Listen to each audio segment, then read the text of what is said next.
बहुत शुक्रिया। तजारती वक्फे के बाद मैं सनम एजाज जेके स्पेशल के हालात वाक़ात पे हमारी ख़ास नज़र शुरुआत करते हैं। जम्मू कश्मीर में लगभग 4 साल के बाद हुए पहले बड़े फ़िदायीन हमले से।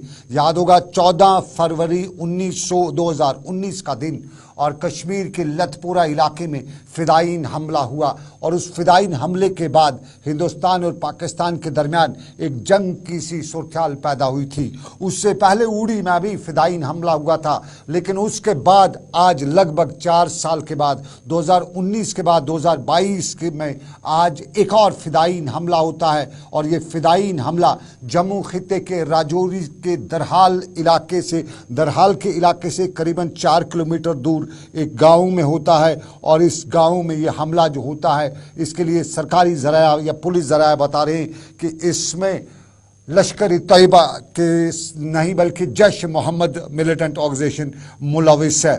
14 फरवरी 2019 के बाद आज का ये हमला और इसने पूरी सिक्योरिटी एजेंसीज को चौकन्ना कर दिया है। और इस हमले के फ़ौरन बाद जम्मू कश्मीर में तमाम जो सिक्योरिटी तनसीबात हैं, सिविल और सिक्योरिटी तनसीबात हैं, उनके इर्द गिर्द मज़ीद सिक्योरिटी को सख्त किया जा चुका है।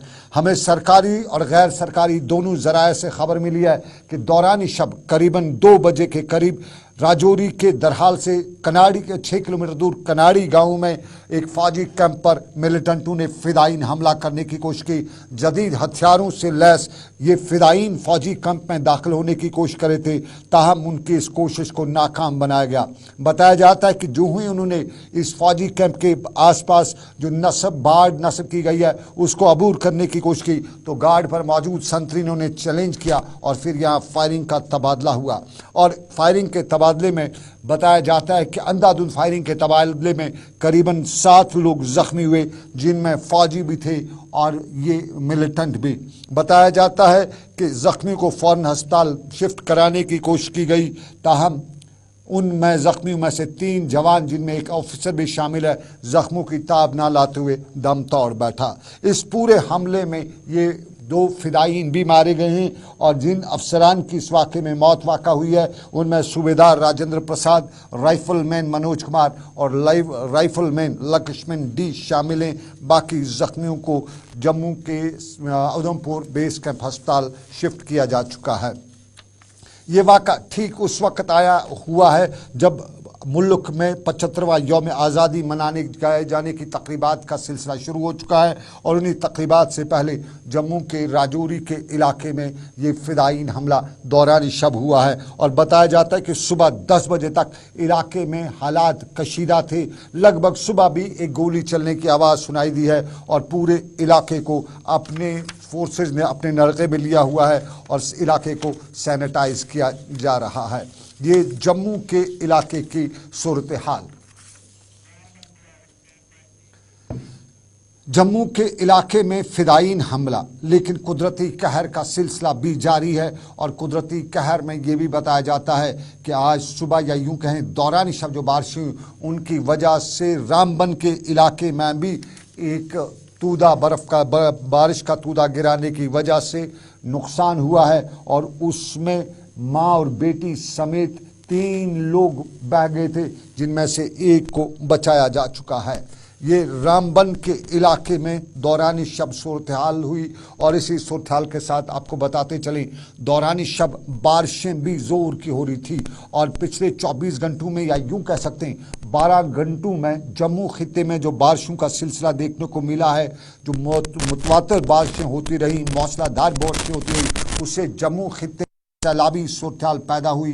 दरियाई तवी भी अपनी जो बॉर्डर्स हैं उनको फैलाने की कोशिश कर रहा था और दरियाई चिनाब में भी सैलाबी सूरत पैदा हुई थी। पिछले 12 घंटों में जम्मू खित्ते में जो बारिशें हुई उन्होंने पिछले 26 साल का रिकॉर्ड तोड़ दिया और कल जम्मू में इंतज़ामिया को जम्मू शहर में अलर्ट जारी करते हुए लोगों को ये भी हिदायत देते हुए देखा गया कि वो दरियाओं से और तूफ़ानी ज़दा नदी नालों से दूर रहें। और आपको बताएं कि ये सूरत-ए-हाल जम्मू खिते में है। जम्मू खिते में इरिगेशन फ्लड कंट्रोल महकमे मौसमियात ने बताया कि पानी की सतह 5 मीटर नापी गई थी और दौरानी शब बारिशों की जो पैमाइश हुई है वो 199.6 मिलीमीटर की गई, जो पिछले 26 सालों में अब तक होने वाली सबसे ज़्यादा बारिशें थी। इससे पहले ये रिकॉर्ड 23 अगस्त 1996 का था, जब 218.4 मिलीमीटर बारिशें रिकॉर्ड की गई। और बारिशों का सिलसिला आज दिन में 12:30 बजे तक जारी रहा। उधमपुर के सलामी पुल पर भी पानी की सतह 5 मीटर रिकॉर्ड की गई और तवी में पानी की सतह अलर्ट की सतह के बिल्कुल नज़दीक यानी 4 मीटर के करीब पहुंची हुई थी। और दौरान शब जिस तरह आपने सुना, नदी नालों में तुग़यानी सैलाबी रेले, और इन सैलाबी रेलों में रामबन में 2 अफराद पानी के रेलों से बह गए हैं। उनके बारे में अभी तक कुछ पता नहीं चल सका है। इस सारी सूरत-ए-हाल के दौरान कई जो इमलाक को भी नुकसान पहुंचा है, कारें और मोटरसाइकिलें भी ये तुग़यानी जो है अपने साथ बहा के ले गई है। और ये सारी सूरत-ए-हाल जम्मू के सूबे में, एंटायर सूबे में देखी जा रही है। इधर आपको बताते चलें, जम्मू श्रीनगर कौमी शाहरा और कौमी शाहरा की सूरत-ए-हाल भी वही है जो लगातार इन हालात के दौरान होती रहती है। जम्मू श्रीनगर कौमी शाहरा आज मुतवातर बंद रही, खुलती रही। ये सूरत-ए-हाल दिन भर जारी रही। और ये तस्वीर हैं रामबन की, जहां पहाड़ों से आज लगातार खिसकन का मामला बराबर दिन भर देखा जा रहा था। और इस खिसकन या यूं कहें ऊपर से आ रहे पत्थरों की वजह से जम्मू श्रीनगर कौमी शाहरा पर सफ़र करना किसी बड़े ख़तरे की अलामत दिखाई दे रहा था। जम्मू श्रीनगर कौमी शाहरा के साथ साथ मेंढर पठानिया के सिलवा के इलाके में भी सड़क की ये सूरत-ए-हाल है। और ये सूरत-ए-हाल जो है इसने कई गाँवों को मुनक़त का सिलसिला मुनक़ता किया है। दौरान शब ज़ोरदार बारिशें और ज़ोरदार बारिशों की वजह से जम्मू खिते के लगभग एंटायर जम्मू के मुख्तलिफ इलाकों में सूरत-ए-हाल थी। कुछ लोगों ने, चाहे वो पंचायत से साथ जुड़े हैं, इंतज़ामिया के लोग हैं, उन्होंने हमारे साथ, हमारे नुमाइंदों के साथ बात की। हम उनकी बात सुनते हैं, क्या कुछ सूरत-ए-हाल थी, किस तरह क़यामत सुग़रा उनने देखी जो दौरानी शब जम्मू में सूरत-ए-हाल थी, वो हम आपको उन्हीं की ज़ुबानी सुनाते हैं। असल में ये कहना चाहता हूँ कि हमने जब पिछली बार फ्लड यहाँ पे आया, डिजास्टर हुआ, तो उसमें नेशनल चैनल पर भी एक न्यूज़ आई थी। तो सुबह मैं उनका ही बड़ा शुक्रगुज़ार हूँ कि उन्होंने वो न्यूज़ लगाई। उसके बाद हमने टेम्परेरी रेस्टोरेशन यहाँ पर करवाया, लेकिन टेम्परेरी रेस्टोरेशन से यहाँ काम नहीं चलने वाला। यहाँ पे हमें परमानेंट रेस्टोरेशन चाहिए, एक ब्रिज चाहिए। आपने देखा यहाँ पे इस वक्त भी पानी कितना है और रात को कितना पानी आया है, जिसकी वजह से सारा बह गया। अब यहाँ जो है वो सलवा की, मैं ये कहूँगा सलवा आफर, लाहौर, छपरतड़ा, पठाना तीर, कालाबन और गरसाई, डना शास्त्राबाद, इस एरिया के सारे लोग इसी रोड से गुजरते हैं। अब परेशानी तो बहुत बड़ी है हमारे लिए, बट हम ये चाहते हैं कि यहाँ पर परमानेंट जो है सोल्यूशन किया जाए, परमानेंट रिस्टोरेशन किया जाए। और मैं सैलाबी सूरत-ए-हाल और ये सैलाबी सूरत-ए-हाल माहौलियात की में बदलाव की वजह से बताई जाती है। और पार्लियामान की एक स्टैंडिंग कमेटी ने भी अपनी एक रिपोर्ट में बताया है और जम्मू कश्मीर की सरकार और मुल्क की सरकार को ख़बरदार किया है कि एक बड़े ख़तरे से जम्मू कश्मीर दो चार है।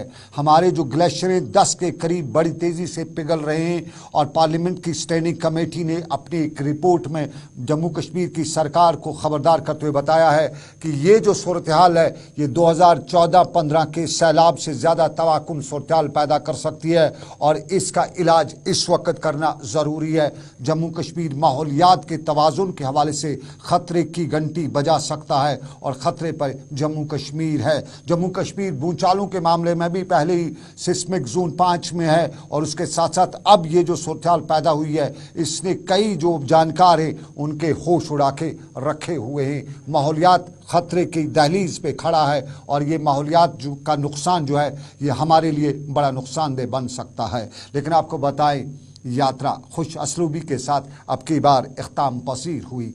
2022 की यात्रा 43 रोज़ की यात्रा और बग़ैर किसी नाखुशगवार वाक़े के आज इख्ताम पसीर हुई। इस यात्रा के दौरान 8 जुलाई को बादल फटने का वाक़ा पेश तो आया था जिसमें 15 के करीब यात्रियों की मौत वाक़ा हुई थी, 55 के करीब दूसरे ज़ख्मी हुए थे। लेकिन ओवरऑल ये यात्रा जो है बाकी मामलात के जिस तरह से जो सरकारी या गैर सरकारी सतह पे जो खदशात का इज़हार किया जाता था, उन खदशात से निकलते हुए आज बाज़ाब्ता तौर पे इख्ताम पज़ीर हुई, पूजा हुई आज बाज़ाब्ता तौर पे, और आखिरी पूजा के बाद यात्रा अब ख़त्म हो चुकी है। लेकिन इस दौरान आपको बताते चलें, दिल का दौरा और या बीमारियों की वजह से 30 के करीब यात्री जो हैं वो उनकी भी जान चली गई। 2 मुकामी मरकबान भी इस दौरान जो हैं वो यात्रा के दौरान अपनी जान से हाथ धो बैठे हैं। 30 जून से 11 अगस्त तक जारी रहने वाली इस यात्रा में आपकी बार 3 लाख से जायद यात्रियों ने शिरकत की, और हुकाम को अब की बार पहले दिन यही अंदाज़ा था कि 7 से 8 लाख यात्री अब की बार जम्मू कश्मीर यात्रा करने के लिए आएंगे। लेकिन बताया जाता है कि वाक़ा जो बर्फ़ानी तूद यहाँ पे सैलाबी सूरत-हाल की हुई उसकी वजह से और ख़राब मौसम की सूरत-हाल की वजह से इस साल यात्रियों की वो जो तवक्का सरकार किए हुए थी वो नहीं आ पाई। ताहम सरकार ने भी अब की बार इत्मीनान का इजहार किया कि कोई यात्रा जो है खुश असलूबी के साथ इख्ताम पसीर हुई। इस यात्रा के 43 दिनों के दौरान इंतज़ामिया, फ़ौज, सिविल सिक्योरिटी और दूसरे इदारों के लिए कई मामला तालमेल जो थे वो थका देने वाले मामला थे। ताहम तालमेल की कमी अब की बार नहीं देखी गई और बराबर जो तालमेल जो है बाहमी तालमेल उससे यात्रा खुश असलूबी के साथ अंजाम दी गई। अब की बार 3,03,502 यात्रियों ने गुफा के दर्शन किए, जिनमें 32,892 यात्रियों को हेलीकॉप्टर के जरिए बालथल से गुफा तक पहुंचाया गया। और अब की बार आपको बताएं, सिक्योरिटी के गैर मामूली इंतजामात किए गए थे और भगवती नगर बेस कैंप जम्मू से कश्मीर आने वाले यात्रियों को काफिलों की सूरत में जम्मू कश्मीर लाया जा रहा था, और उनकी निगरानी के लिए जहां उनके साथ सिक्योरिटी फोर्स के दस्ते रहते थे, वहीं जम्मू श्रीनगर कौमी शहर को भी फौज, फोर्स और पुलिस के दस्तों ने अपनी निगरानी में ले रखा हुआ था। यात्रा खुश असलूबी से इख्ताम पज़ीर, एक बड़ा मुबारका तय। लेकिन अब एक और मामला है 15 अगस्त का, और 15 अगस्त से पहले मुल्क भर में तिरंगा का मामला और तिरंगे रैलीज निकाली जा रही हैं। लेकिन तिरंगा और तिरंगा रैलीज पर महबूबा मुफ्ती का आज ट्वीट आया है, और महबूबा मुफ्ती के ट्वीट में आप खुद देखिए वो क्या लिख रही हैं, वो क्या बताना चाहती हैं। और बताते हुए महबूबा मुफ्ती बताते हैं कि तिरंगा हमारी शान है, हमारी जुज्जात और हमारी कुर्बानियों का नतीजा है। लेकिन बीजेपी ने तिरंगे के पर भी सियासत शुरू कर रखी है, और इस तिरंगे का जो शान बान है उसको हाईजैक किया है। और अब यूँ लगता है कि जैसे पहली बार ही मुल्क में तिरंगे की जो इज़्ज़त की जाती थी, इससे पहले शायद नहीं की जाती। इस तरह से महबूबा मुफ्ती का मतन है ट्वीट का, जो आपके टेलीविज़न स्क्रीन पर है। चलिए कुछ कांग्रेस की बात भी करें। कांग्रेस महंगाई से परेशान है, सरकार को चारूशानी चित करने की कोशिश कर रही है, और कांग्रेस पद यात्राएं भी अब करने लगी है। और पद यात्राएं करते हुए आज कांग्रेस ने जनूबी कश्मीर में जो पद यात्रा शुरू कर रखी थी वो आज इख्ताम पज़ीर हुई। 11 अगस्त को ये पद यात्रा जो है कांग्रेस की इख्ताम पज़ीर हुई, और इस यात्रा में ऑल इंडिया कांग्रेस के जो इंचार्ज हैं रजनी पटेल जम्मू कश्मीर की, वो भी आज मौजूद रहीं जी मीर के साथ। और इस पद यात्रा के दौरान कई अवामी रैलीज की गई, और इन अवामी रैलीज के दौरान कांग्रेस के लीडरान ने मुल्क की सूरत हाल, मुल्क की महंगाई और मुल्क में जो कुछ जिस तरह के इल्ज़ामात बीजेपी पे लगाए जाते हैं उसके हवाले से लोगों को बाखबर करने की कोशिश की। उनकी हिम्मत ही नहीं है कि ये चुनाव के आगे जाए, और जिस तरह से कांग्रेस और हमारे जो केंद्रीय नेतृत्व है जिस तरह से मुद्दे लेके आगे आ रहा है, देश में महंगाई बढ़ रही है, बेरोजगारी बढ़ रही है, और इससे उनकी हिम्मत नहीं है कि वो सब सामना कर सके, इसलिए वो इसका सामना नहीं कर सकते। कोई ना कोई बहाना बना के वो इसके सामने नहीं आ रहा है। तो मैम जिस तरह से को लाया जाए, बिल्कुल, अगर ऐसा कोई प्रस्ताव आएगा तो कांग्रेस इसके ऊपर विचार करेगी, हमारा शीर्ष नेतृत्व उसके ऊपर विचार जरूर करेगा। इसकी अभी तक तो चर्चा नहीं है, लेकिन अगर ऐसा कोई प्रस्ताव आएगा तो हमारा शीर्ष नेतृत्व उसके ऊपर जरूर सोचेगा। तो पीएचडी एक प्रस्ताव था ऑलरेडी, तो उस हवाले से क्या कहें? नहीं, अभी तक तो इस आने वाले चुनाव के लिए तो कोई प्रस्ताव नहीं है, लेकिन जरूर अगर ऐसा कोई प्रस्ताव आता है तो हम उनके सामने रखेंगे। मैम, आप कई दिनों से पद यात्रा आप देख रहे हैं, आज भी आपने शिरकत की इस यात्रा में, तो क्या आपको लग रहा है कि लोगों ने मन बना ले, वो तब्दीली चाहते हैं आप? लोग मन से चाहते हैं कि ये गवर्नमेंट का जो जिस तरह से महंगाई बढ़ रही है, बेरोजगारी बढ़ रही है और लोगों में रोष है, आक्रोशित है लोग, तो लोगों का रोष है वो कहीं ना कहीं प्रकट हो रहा है, लेकिन लोगों को वो प्रकट होने के लिए कोई व्यासपीठ नहीं मिल रहा था। वो व्यासपीठ इस पदयात्रा के माध्यम से मिल रहा है, तो ये माध्यम उनको मिल रहा है, तो वो माध्यम हम कांग्रेस पार्टी की तरफ से हम दे रहे हैं।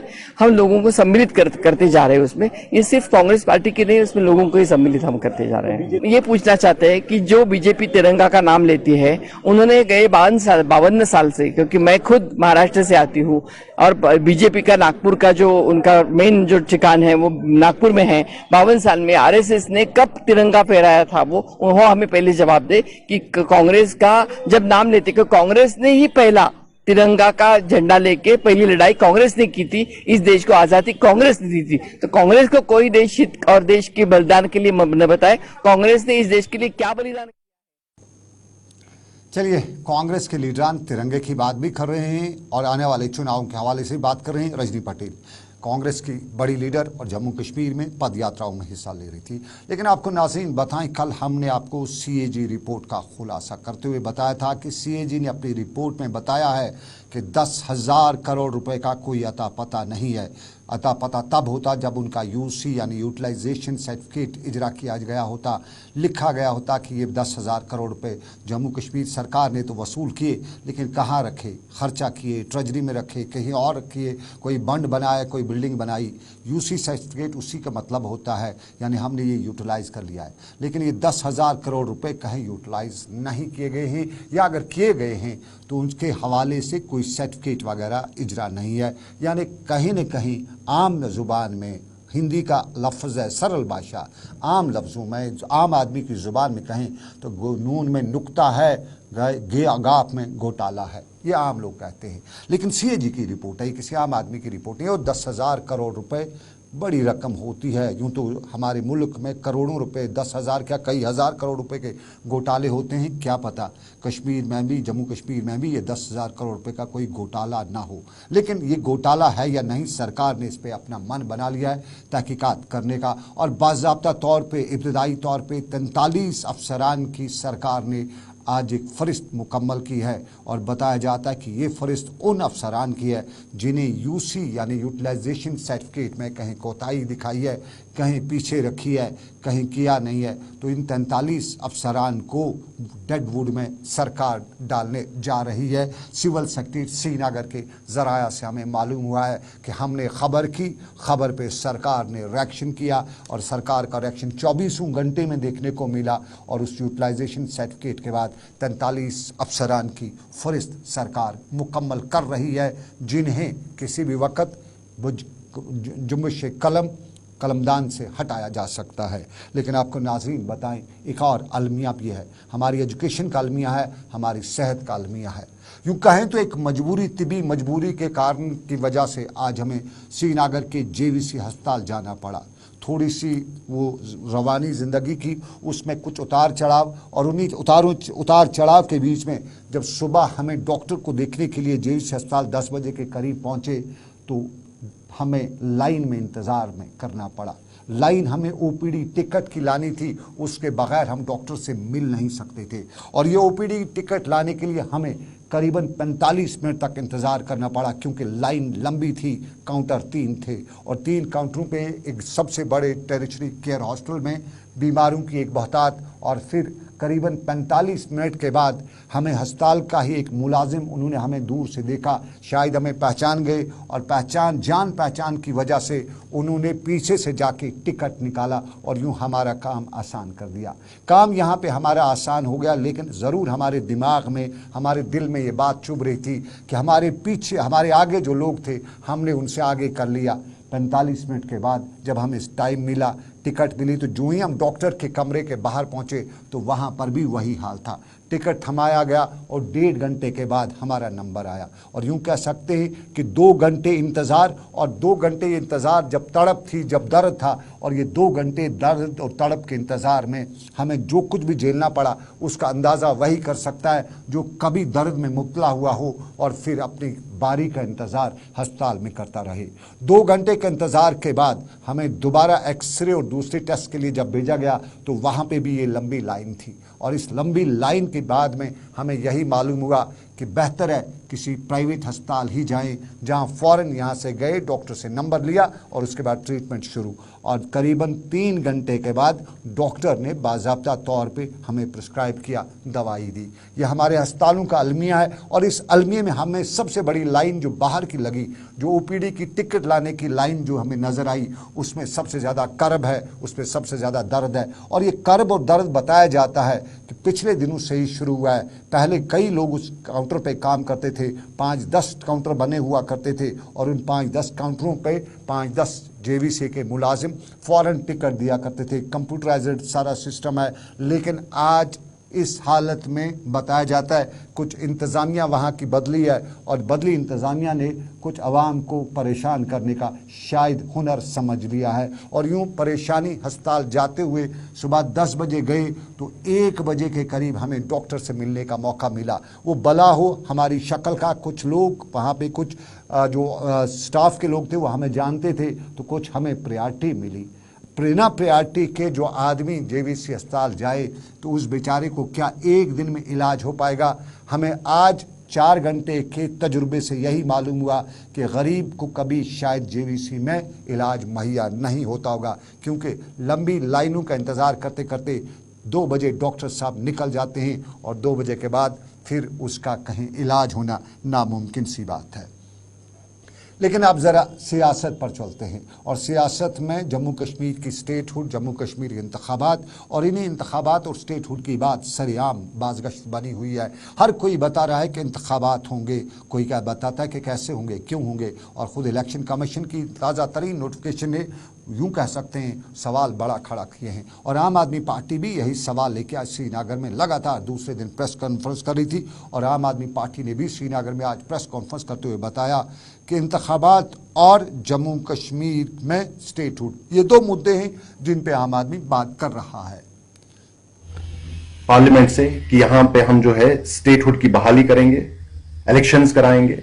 लेकिन हमने देखा है कि 5 साल ऑलमोस्ट होने को आए हैं, लेकिन यहां पे इलेक्शंस नहीं करा रहे। और हमने जो अभी इलेक्शन कमीशन ऑफ इंडिया की नोटिफिकेशन देखी, उससे ये साफ जो है पता चलता है कि इनका कोई इरादा नहीं इस साल इलेक्शन करने का। लोग उम्मीद लगाए बैठे थे कि इलेक्शन इस बार होगा, इस साल होगा, आखिर में होगा, लेकिन नोटिफिकेशन से हमें यह पता चलता है कि इलेक्शन नहीं होगा। लेकिन मेरा ये सवाल है कि आप देखिए कि लोग जो है, यहां के लोगों की हालत क्या है। हमसे 370 के बाद यह वादा किया गया था कि यहां पे जो है डेवलपमेंट होगी, लेकिन किस तरह की डेवलपमेंट यहाँ पे होगी, किस तरह की हो रही है, किस तरह होगी, ये आम आदमी पार्टी सवाल उठा रहे थे। लेकिन एक सवाल जो पब्लिक इंटरेस्ट में उठाए जा सकते हैं, जनूबी कश्मीर के अक्सर बागात जो हैं वहाँ पे सेब के दरख्तों की सूरत हाल बदली सी है। ख़राब दरख्त हो रहे हैं, और ख़राब दरख्तों के साथ साथ मेवा भी ख़राब है। ये मेवे पे मार अब की बार पड़ी है तो किसकी पड़ी है? किसान कहता है डुप्लिकेट दवाइयाँ जो किसानों को कीड़े मार दवाइयाँ दी जाती हैं वो डुप्लिकेट मिली हैं, वो कम मेयारी खादें मिली हैं, और ये डुप्लिकेट खादें और डुप्लिकेट दवाओं ने उनके दरख्तों को, उनके बागात को बीमारियों का शिकार बनाया हुआ है। पत्ते पहले गिर रहे हैं, सेब वगैरह जो इन बागात में है उनका रंग बदला हुआ है। वजह इसकी तहकीकात चाहते हैं, और चाहते हैं कि हॉर्टिकल्चर डिपार्टमेंट इस मामले की तहकीकात करे कि असल में इनकी वजूहात क्या है। ये जनूबी कश्मीर के अक्सर बागात, और ये तस्वीर कुलगाम के बागात की। रोजन जनाब शुच कोलगूम योर मोहनपुर बाटपुर वाकई हेडगूम कहरवट योर सारे बागन ये हाल। तुम वो प्रेजेंट पान तगन कस पोजिशन गम। मे बासान यह हार्टिकल्चर कमजोरी यम जन योर नजर दिवन वक्त विज वक्त वन हे दवा कुस करू क्या करू पन कि थवान कहें पर अलबत् यह कंट्रोल गसन कह।